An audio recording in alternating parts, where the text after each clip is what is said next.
Wow. Thank you so much. I am so nervous, I'm taking a second to sign in.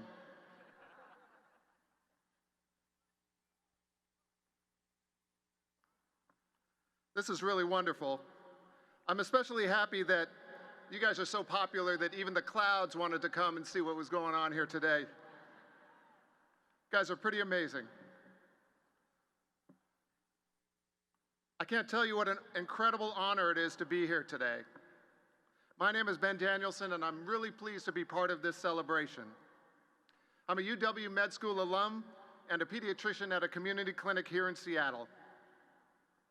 I thought I would talk today about mentorship, of learning, teaching, growing through the lens of mentorship. And I thought I would start with my mom, Jude. You know, at first, I didn't tell my mom that I was going to be providing this talk today, partly because she doesn't like a big to-do, you know, a big deal. And today is really a big deal, and it's all for you. My mom, she rescued me from foster care. And she struggled in the midst of abject poverty to raise me and my sisters. So this moment would be penultimate for her. It would, because she so strongly instilled in us the value of a good education as a way to be better individuals, to be of better service, and to lift us out of economic deprivation. Your graduating from this incredible university would be penultimate for her. I'm sure that my mom, right after scolding me for not calling her more often, would want to share some of her wisdom with you. Now, Mom's a bit of a countercultural hippie, and she does things her own way. Anyway, she has perfected a special kind of compliment sandwich that I want to share with you today. It reminds me a little bit of those fancy French grilled sandwiches, those croque madames. So I call this from Jude, my mom, I call her technique the croque mama. Savory compliments all over. Savory compliments all over it make you feel good. And then there's this hard question, sort of a heart-wrenching moralism, a thought-jarring crust of a challenge, a sudden contrast of flavor and heat and righteous crisp. My mom might say something to you all like, "Welcome to your future. You've accomplished something really amazing and I'm quite proud of you. Now, before you get all too full of yourself and your fancy robes and your funny hats, you know, don't you, that you didn't do this alone. This stadium is full of people who helped you get there in ways big and small. And for every one in this stadium, there are 10 more people that you know in your lives that have helped you. And for every one of them, there are 10 more people that you will never meet who made it possible for you to get to this moment. They held doors open, minds changed, lessons taught, lessons learned, simple kindnesses, deferring indulgences, working overtime, creating space, nudging, tugging, lifting you up. And you know what? My mom's right. And that's a classic croque mama. Or maybe she would say, "Welcome to your future. You're a remarkable group of people. You've worked incredibly hard and deserve a chance to pause and celebrate.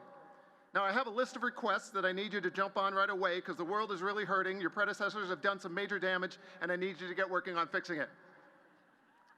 And she'd be right.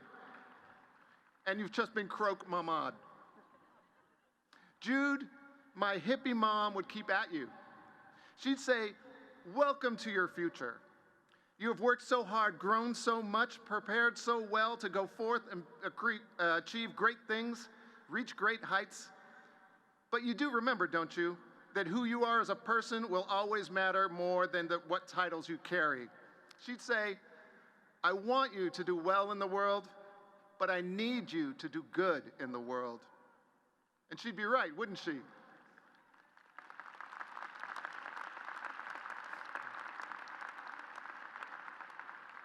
Croque mama. Jude, my countercultural hippie mom, would want you all to know how proud she is of every one of you. She'd be perfectly happy for those of you who know exactly what you're doing next and where you want your path to lead, but she'd feel a special kind of kinship and warmth for those of you who are entering your futures with some sense of uncertainty. She would celebrate your uncertainty and encourage you to do the same. She would say, embrace uncertainty. Uncertainty is actually where the most personal growth occurs. Uncertainty is the space where creativity thrives. She would say that uncertainty is a prerequisite for radical transformational change, and she really wants transformational change to happen in this world. And so do I. My mom, Jude, would talk about how much better life is when you can't actually see that far down your path.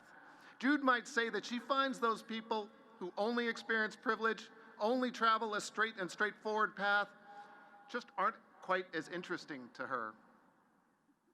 For my part, I also appreciate those who have known hardship. I find I learn the most from them.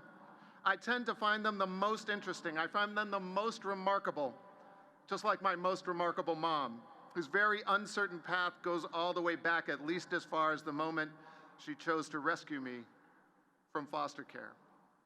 So my hope for all of you, graduates, friends, family, is that your lives are full of remarkable people and that you have the vision to notice just how remarkable they are. Most of the most remarkable people I know are women. There is a certain,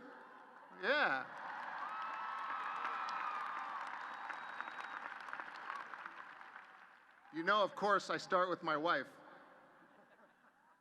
And there's a certain university president near me, Anna Marie Casse, who is an incredibly remarkable woman. My mom would like you very much. There's another Anna Kleiss, who started Seattle Children's Hospital over 100 years ago with a promise to treat every child regardless of their race, religion, or ability to pay.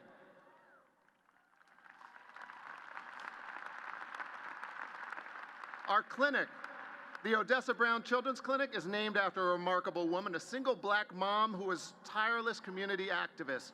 I think my mom would have really liked Odessa. Our clinic's first medical director, a remarkable woman, Dr. Blanche Levizo, a strong leader who assured our patients were treated with dignity and who expected more out of the people around her. Not a hippie, but my mom still would have liked her. I learned what my work would really be like in the clinic from Liz Thomas, the first African American to graduate from this university's advanced practice nursing program. Yeah.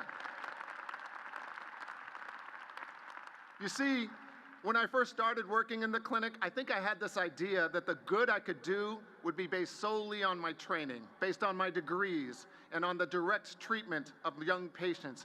Then Ms. Thomas, she grabbed me and walked me outside. She pointed away from the clinic and into the surrounding community, and she said, there, out there, that's where your best work will be done.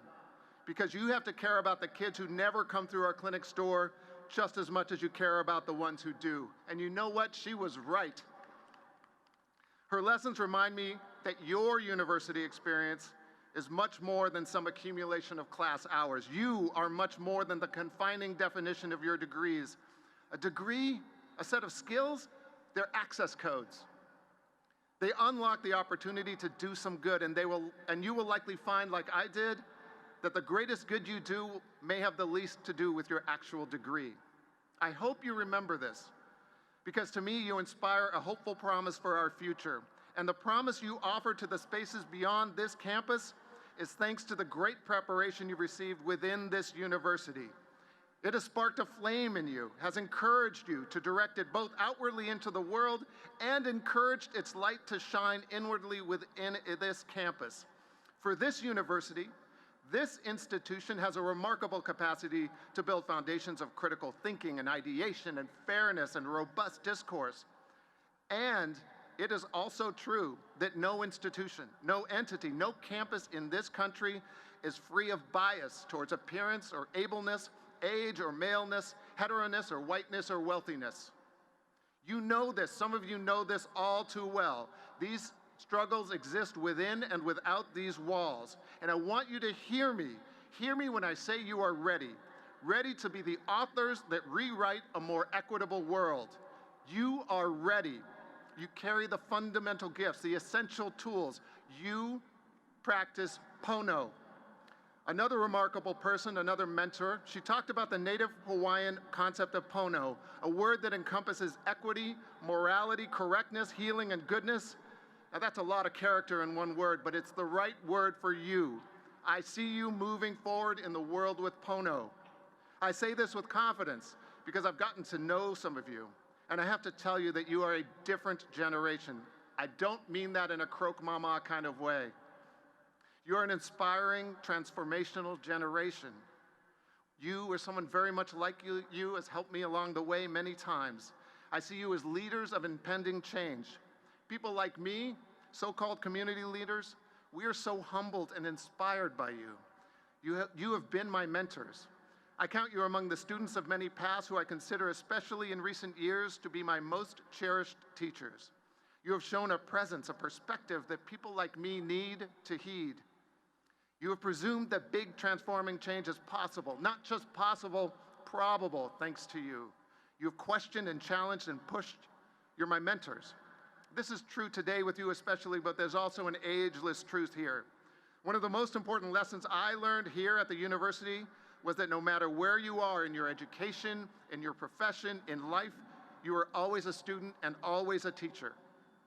So I look to you in your role as teachers, and I know you'll enter the next phases of your lives as catalysts, as melders and welders, helping this world let go of its fear-based isolationism, its tendency toward othering and segregation.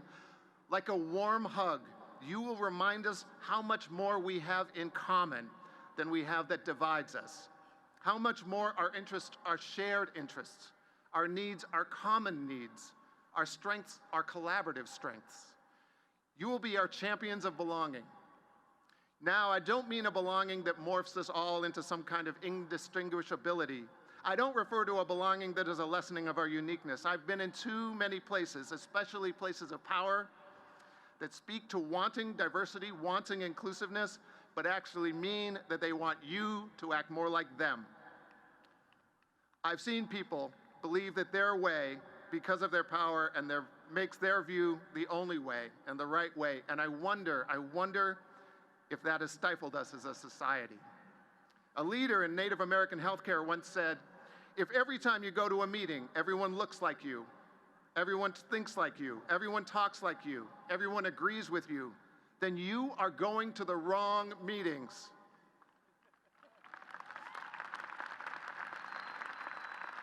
Our differences actually make us more connected.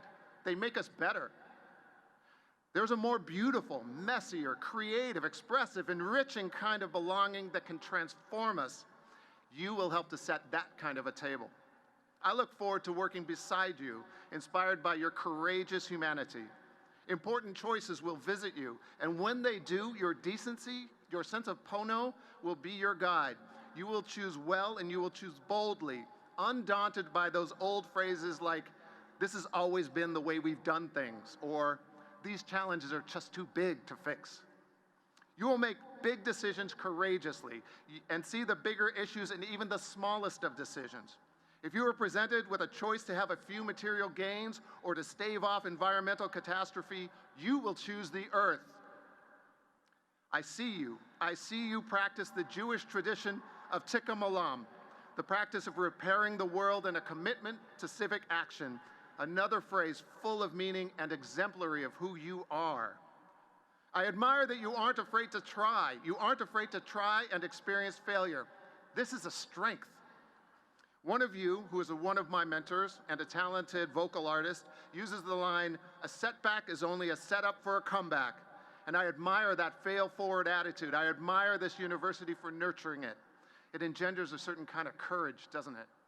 You might not even notice that you have that kind of courage until you really need it, but it is there, and it will guide you as we transform society together. I think big changes are coming because fear won't hold you back.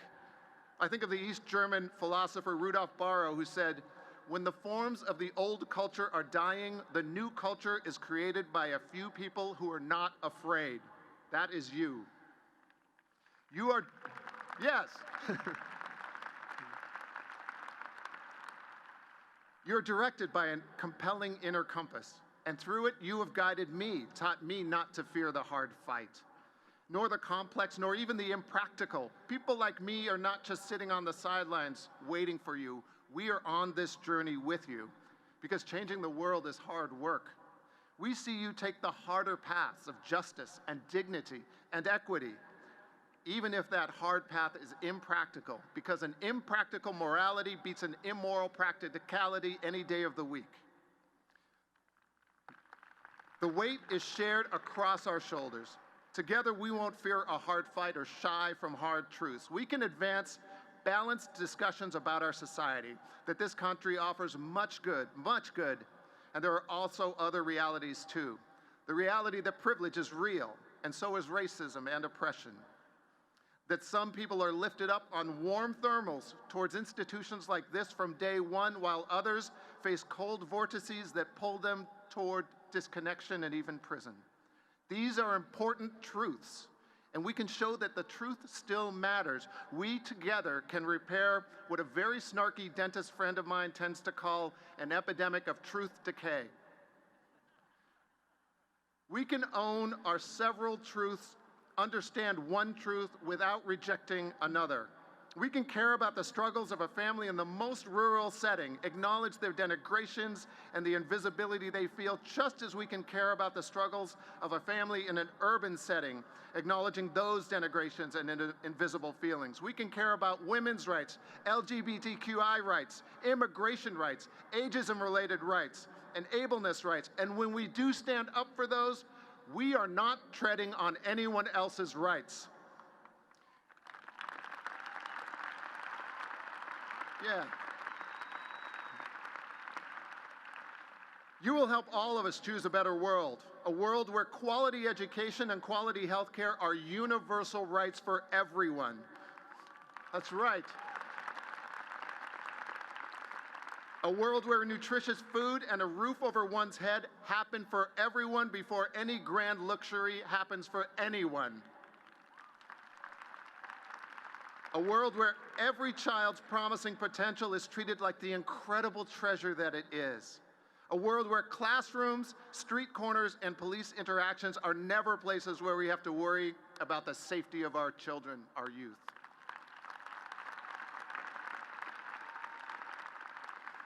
You will help us choose a world where every dreamer has a chance to sit where you do today, no matter where they or their parents started.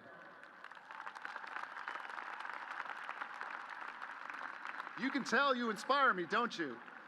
Because you will remain bold and audacious.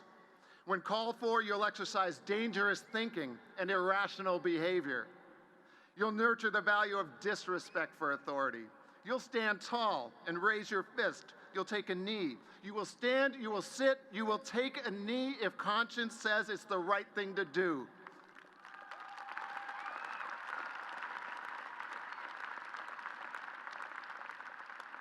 And you will make sure that anyone else can do any of those things as well, because you know that those are actually the actions that fulfill the promise that this is the remarkable country that it says it is.